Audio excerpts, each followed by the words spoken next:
তো বন্ধুরা আর দেরি না করে চলে যাই আমার ইউটিউব চ্যানেলে, যেখানে ভিডিও আপলোড করা হয়েছে। আমার ইউটিউব চ্যানেলে ঢোকার পরে ভিডিও আপলোড করা আছে, ওখানে কেউ যদি কমেন্ট করে থাকে, ওই কমেন্টের যে লোকটা কমেন্ট করছে তার কমেন্ট ধরে তার প্রোফাইলে ঢুকে যাব।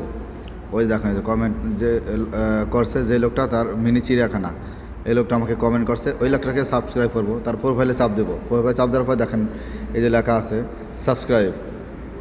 এই সাবস্ক্রাইব এখানে আপনি ক্লিক করবেন। এই যে এখানে ক্লিক করার পরে আপনি সাবস্ক্রাইবটা করে দিলেন। এরপরে কী কাজ, আপনার বেল আইকনটা চাপ দেবেন। ওখানে দেখবেন যে ডাবল চাপ দেওয়ার পরে দেখবেন যে বেল আইকন আসছে। এই বেল আইকনে অল করে দিবেন। বেল আইকন অল করে দিলে কী হবে, আপনার ভিডিওটা তার কাছে যাবে এবং তার ভিডিওটা আপনার কাছে আসবে আপলোড দেওয়ার সাথে সাথে। এভাবে আপনার আসলে সাবস্ক্রাইব বাড়বে, প্লাস ভিউ বাড়বে। আর মূলত সবার ভিডিও যখনই দেখবেন একটা করে কমেন্ট করে যাবেন, ওই কমেন্ট দেখে দেখে সবাই সাবস্ক্রাইব করে দিবে। ওকে।